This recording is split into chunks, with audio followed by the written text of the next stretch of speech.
श्री कृष्णं वंदे जगद्गुरुम् इदं श्री सद्गुरुवे नमः। वाङ्मय नंबर 4, साधना पद्धतियों का ज्ञान और विज्ञान, ऑडियो नंबर 45। पिछले ऑडियो में गुरुदेव ने हमें बताया कि अचेतन को ही चित्त कहते हैं। योग द्वारा इसी का निरोध और परिष्कार परिशोधन किया जाता है। चेतन मस्तिष्क की सक्रियता अचेतन की शक्ति तरंगों को काटती है। छोटे छोटे जीव जंतुओं का चिंतन और सचेतन क्षेत्र शिथिल रहता है। इसी का लाभ उनके अचेतन को मिलता है। साथ ही गुरुदेव ने यह भी समझाया कि योग में प्रथम चरण के रूप में मानसिक संतुलन पर बल दिया जाता है। और अंत में गुरुदेव ने समझाया कि मन बड़ा चंचल है, पर निरंतर अभ्यास से वह भी वश में आ जाता है। चित्तवृत्तियों के निरोध के दो उपाय हैं, पहला मनोवैज्ञानिक और दूसरा वैज्ञानिक। इसी संदर्भ में अष्टांग योग के बारे में समझाते हुए गुरुदेव ने यम, नियम और आसन के बारे में बताया था। अब क्रमशः आगे बढ़ते हुए हम शेष अंगों के बारे में जानते हैं। चौथा अंग है प्राणायाम।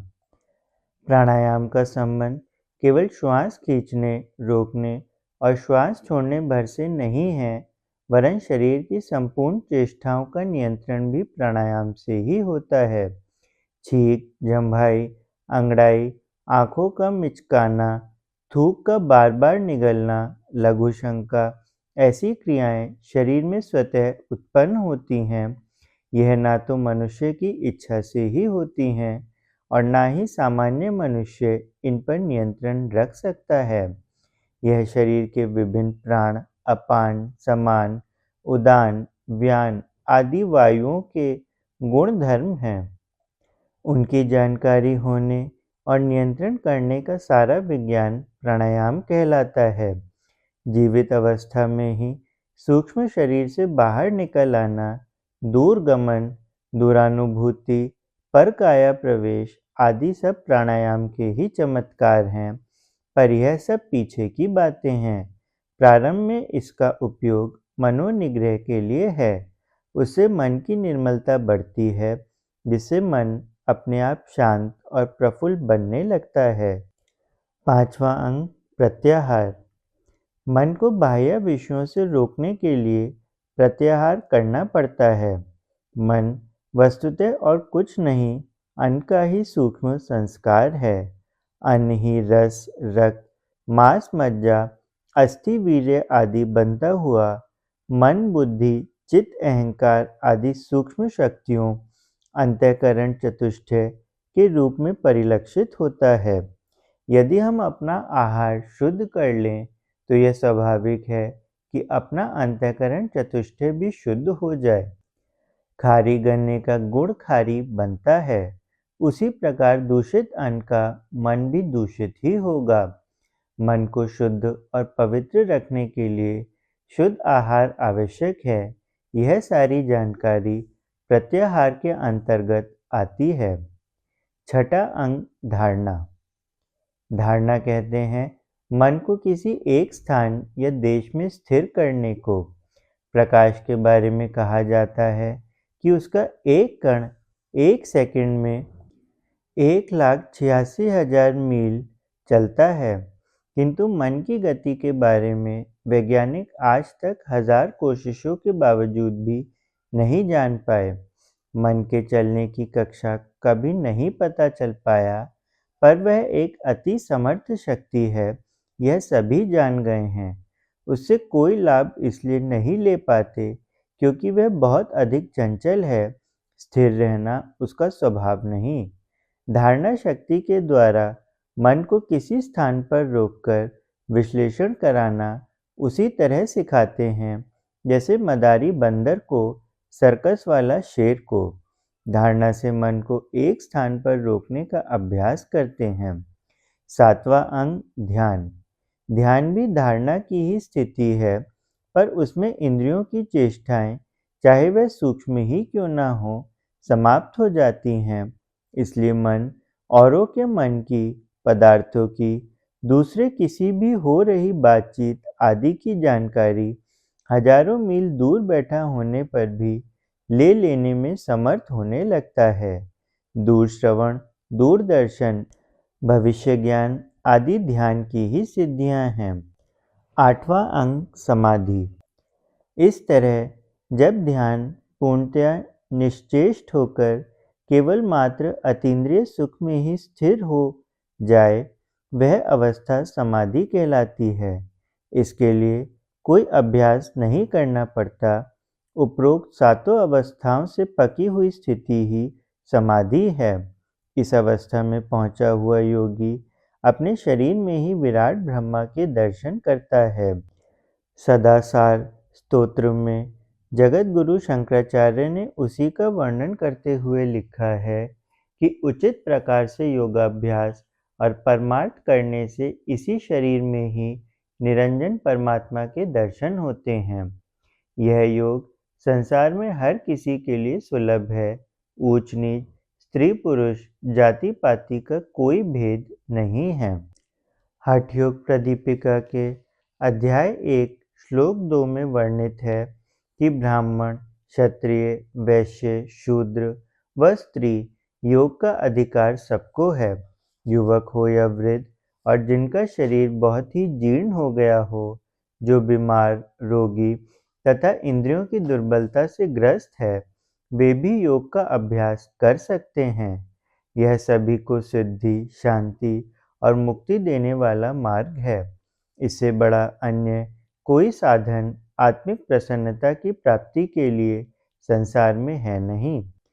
इन पंक्तियों में योग संबंधी भ्रांत धारणाओं के निवारण के साथ 2 मानसिक और 8 प्रकार की उन साधनाओं की व्याख्या कर दी गई है जिनके अभ्यास से जीवात्मा अपनी क्षमताओं का विकास करते हुए परमात्मा को प्राप्त कर सकती है। यही योग का उद्देश्य भी है।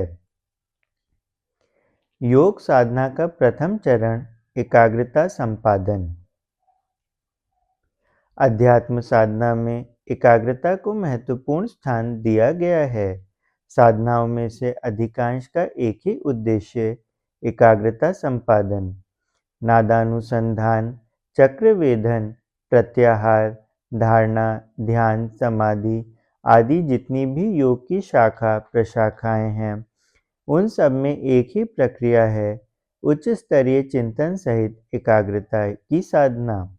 राजयोग, हठ योग, भक्ति योग, लय योग की समस्त दिशा धाराएं जिस एक स्थान पर आकर केंद्रित होती हैं, उसे एकाग्रता कहा जाता है।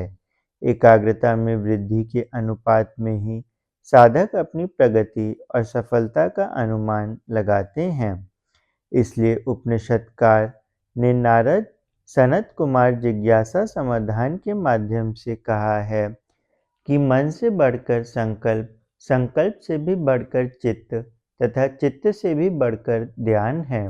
इस प्रतिपादन में वस्तुतः ध्यान साधना अर्थात एकाग्रता मिश्रित ध्यान धारणा को ही प्राथमिकता दी गई है। एकाग्रता की शक्ति से सभी भली भांति परिचित हैं। छोटा सा आतिशी शीशा सूर्य की किरणों को केंद्रित कर देखते देखते अग्नि उत्पन्न कर देता है। यह अग्नि दावानल का रूप तक ले लेती है। वही सूर्य अपना प्रकाश चारों ओर बिखेरे है, जिसकी गर्मी उस शीशे में कैद ऊर्जा से कहीं करोड़ों गुना अधिक है। मीलों परिधि में बिखरी होने के कारण वह मात्र देखने योग्य प्रकाश, चकाचौंध तथा सामान्य सी गर्मी दे पाती है। नदियों, तालाबों, समुद्र से ढेरों भाप उठती व बिखरती रहती है, पर थोड़ी सी भाप का केंद्रीकरण प्रेशर कुकर से मिनटों में भोजन बनाने, स्टीम इंजन से भारी भरकम रेलगाड़ी चलाने तथा थर्मल पावर स्टेशन से विद्युत का भारी मात्रा में उत्पादन कर सकने में समर्थ होता है। बिखरे धागों की तुलना में बुनी हुई मोटी रस्सी, सीकों की तुलना में बुहारी, बिखरी बारूद की तुलना में बंदूक की नली में उसका उपयोग, मोटी छड़ की अपेक्षा नुकीले बरमे या सुई से अधिक काम ले लेना इस एक ही तथ्य के प्रत्यक्ष स्थूल उदाहरण हैं कि बिखरी शक्ति की तुलना में समेटी हुई केंद्रीभूत हुई शक्ति अधिक समर्थ होती है। इस प्रकार आत्मिक क्षेत्र में एकाग्रता की शक्ति का महत्व उससे भी कहीं अधिक है, जितना कि सामान्यतया इन उदाहरणों से समझा जाता है। इस शक्ति की प्रतिक्रिया ही सारी रिद्धि सिद्धियों एवं सफलता, यश सम्मान के रूप में बहिरंग में दृष्टिगोचर होती है। साधना मार्ग पर चलने वाला पथिक यही पुरुषार्थ करता है। मस्तिष्क की ऊर्जा को केंद्र विशेष पर एकत्र कर वह उसे दिशा विशेष में नियोजित करता है। ध्यान का यही प्रमुख उद्देश्य है।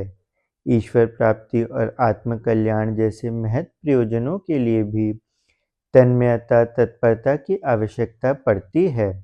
वह एकाग्रता जिसमें तन्मयता का समावेश हो, जड़ता का नहीं, किस माध्यम से अर्जित की जाती है, उसमें इष्ट के प्रति किन भावनाओं को चिंतन क्षेत्र में उतारना होता है, इष्ट का निर्धारण किस प्रकार किया जाता है, इस पर ऋषि मनीषियों ने विशद अनुसंधान किया है एवं आप्त वचनों के रूप में अपने निष्कर्ष जनमानस के सम्मुख रखे हैं।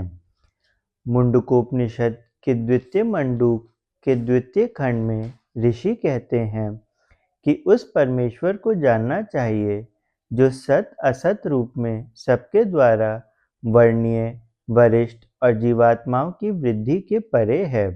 ज्योति स्वरूप निकटस्थ गुप्तचर नामधारी महान पद वाले, श्वास लेने वाले, नेत्रों का खुलना बंद करने वाले जो प्राणी हैं, वे सब इसी परम सत्ता को समर्पित हैं। हे सौम्य, तू उस भेदने के योग्य लक्ष्य को भेद डाल, जो तेजस्वी, सूक्ष्माति सूक्ष्म है और लोकों में निवास करने वाले प्राणियों के आश्रय स्थान हैं। वही अविनाशी ब्रह्मा हैं। वही मन, वाणी, प्राण, सत्य और अमरत्व से युक्त हैं। उपनिषदकार ने इस व्याख्या में आगे प्रणव को धनुष, आत्मा को प्राण तथा ब्रह्मा को उसका लक्ष्य बताया है और कहा है कि सच्चा योगी लक्ष्य को भेद कर उसी में तन्मय हो जाता है। सर्वत तन्मयः भवेत् से तात्पर्य यही है कि जीव को बाण के समान तद्रूप हो जाना चाहिए। लक्ष्य भेद में प्रमाद न हो, वैसी ही एकाग्रता हो जैसी धनुर्धारी की होती है। यही उपासना का तत्व दर्शन है। जागृत अवस्था में कार्य करने वाला मन विभिन्नता की कल्पना करता है।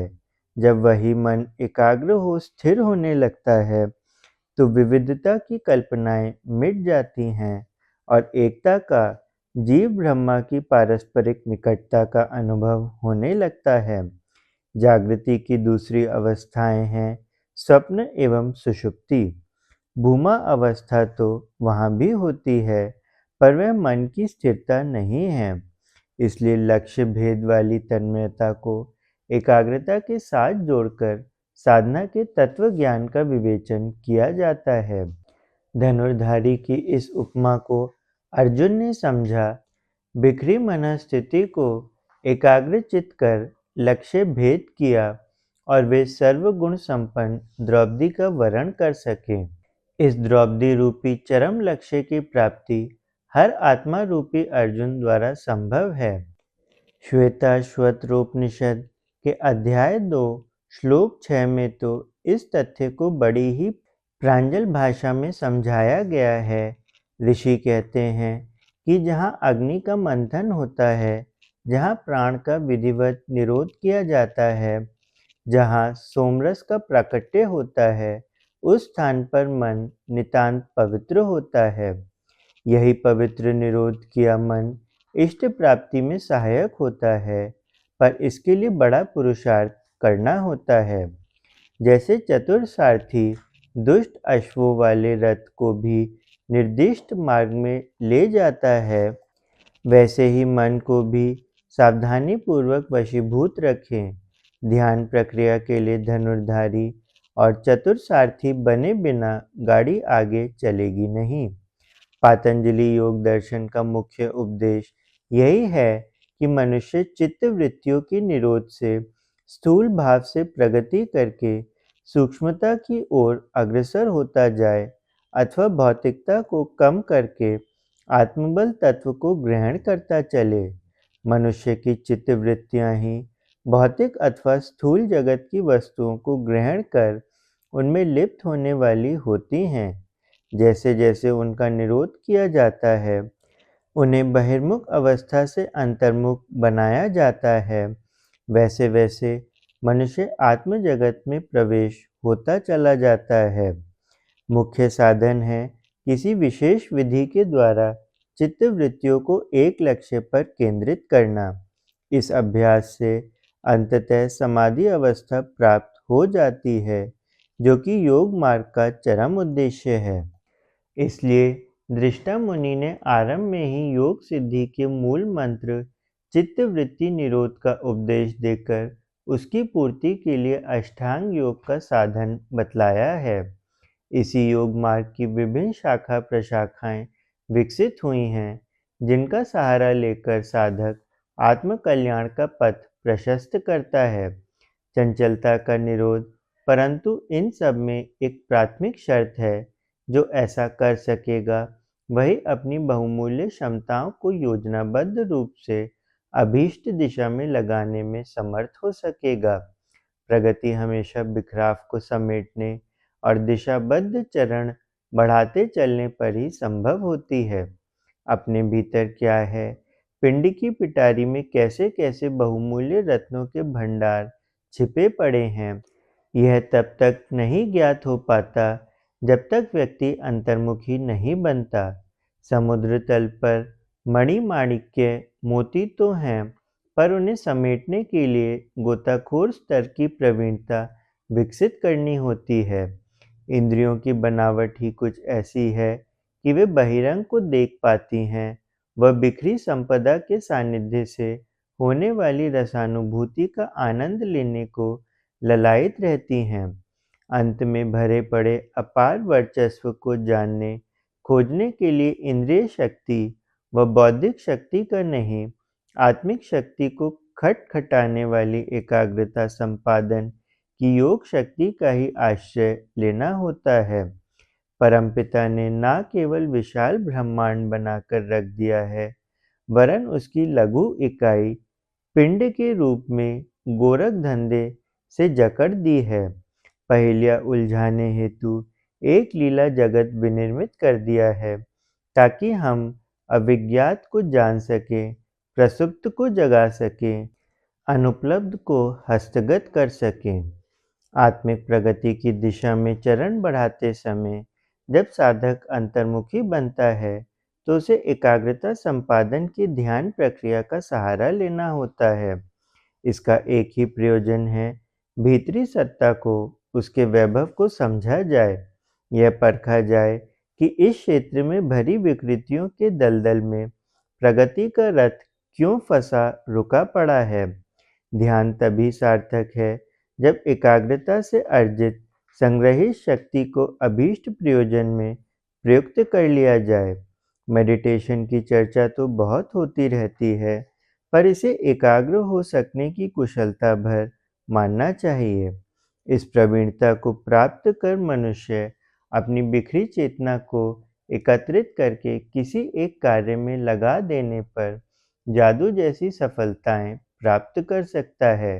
बांधों में पानी रोक लिया जाता है, पर यदि इसका प्रयोग ना किया जाए, इसे ऐसे ही संग्रहित रखा जाए, तो उसका क्या उपयोग। जब उसे छोटे छेदों से निकाला जाता है, तो वही शक्तिशाली धारा ताकतवर टरबाइन्स को घुमाती है व विद्युत उत्पादन होने लगता है। यह संग्रहित जल का सदुपयोग ही है जो इस शक्तिशाली रूप में निकलता है। छोटे छोटे जल प्रपातों से पंचक्की जैसी उपयोगी मशीनें चल पड़ती हैं। यह एकाग्रता की अर्जित प्रखरता की शक्ति है। एकाग्रता को दूसरे शब्दों में शक्ति का एकीकरण कह सकते हैं। इससे सामान्य सा जीवन असाधारण विशेषताओं और सफलताओं से भरा पूरा दृष्टिगोचर होने लगता है। असफलताओं में अन्यमनस्कता, अरुचि, उपेक्षा एवं बिखराव ही प्रधान कारण होते हैं। महत्वपूर्ण उपलब्धियां रुचि का केंद्रीकरण एवं मानसिक क्षमता के एकीकरण का ही चमत्कार होती हैं। यह तत्वदर्शन समझ लिया जाए तो योग साधना का पहला चरण पूरा हो जाता है। ध्यान योग का उद्देश्य एक ही है, मस्तिष्क के बिखराव को रोककर एक चिंतन बिंदु पर केंद्रित कर सकने की प्रवीणता प्राप्त कर लेना। जिसे इस प्रयोग में सफलता मिलने लगती है, वह उसी अनुपात में अंतः चेतना को बेधक प्रचंडता से अभिपूरित करता चला जाता है। शब्द बेधी बाण की तरह लक्ष्य भेद कर सकना उसके लिए सरल हो जाता है। इस प्रकार सारे मंथन का निष्कर्ष निकलकर यही आता है कि तब तक मन का निरोध करें जब तक कि सब वासनाएं नष्ट ना हो जाएं। यही ज्ञान है, यही ध्यान है, बाकी सब ग्रंथों का विस्तार है। रोगों का निराकरण एवं आत्मविश्वास की सुनियोजित रीति नीति का निर्धारण ही ध्यान है। उस परमपिता के पवित्र और उत्कृष्ट स्वरूप के अनुरूप बनने के प्रबल प्रयास हेतु प्रचंड संकल्प उभारना ध्यान योग की अगली सीढ़ी है। पहले निरोध, फिर सुनियोजन।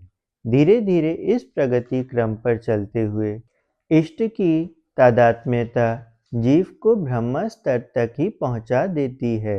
जब अपनी सघन आत्मीयता का आरोपण इष्ट में किया जाता है, भले ही वह साकारोपासना का भगवान के रूप का ध्यान हो अथवा उच्च स्तरीय सिद्धांतों से आदर्शों से प्यार, जीव ब्रह्मा की सत्ता का एकीकरण होने लगता है। ध्यान योग का एकाग्रता संपादन का सच्चा परिपक्व स्वरूप यही है कि अवांछनीय बिखराव पर नियंत्रण स्थापित कर मन को विधेयात्मक प्रयोजन में नियोजित करने की प्रवीणता अर्जित की जाए। तन्मयता और तत्परता जब एकाग्रता से मिल जाते हैं तो सफलता सुनिश्चित हो जाती है। ईश्वर, गुरु या आप्त मानवों के प्रति गहन श्रद्धा उत्पन्न करके उनसे सघन आत्मीयता स्थापित करने की मनोविज्ञान समर्पित अध्यात्म साधना से तन्मयता जन्म लेती है और एकाग्रता उत्पन्न होने का साधन बन जाती है। वैचारिक नियोजन और भाव भरी ललक का समावेश हुए बिना चिंतन उखड़ा उखड़ा ही रहेगा। प्रगति पथ पर आगे बढ़ने के लिए इसी कारण दोनों का समन्वय आवश्यक है। दैनंदिन जीवन की समस्त गतिविधियों को सुनियोजित करने, आलस्य प्रमाद की अस्त व्यस्तता पर अंकुश स्थापित कर लेने से प्रारंभ हुई एकाग्रता संपादन की यह साधना कालांतर में भौतिक सिद्धियों और आत्मिक विभूतियों के रूप में साधक पर बरसती हैं, उसे कृत्य बनाती हैं। अपनी साधना का कखरा यहीं से आरंभ किया जाए और पल पल, पग पग पर चित्तवृत्ति निरोध के दर्शन को जीवन में उतारने का प्रयास किया जाए। सभी को प्रणाम। 21वीं सदी, उज्जवल भविष्य। भारत माता की जय। वंदे मातरम। वाङ्मय अथवा साहित्य, शब्द विचार और भावना का दिव्य संग्रह। परम पूज्य गुरुदेव पंडित श्री राम शर्मा आचार्य जी की इस धरोहर को ऑडियो रूप में सुनने के लिए चैनल को लाइक करें, सब्सक्राइब करें और नोटिफिकेशन को ऑन रखें और गुरुवाणी को जन जन तक पहुंचाएं। हृदय से आभार।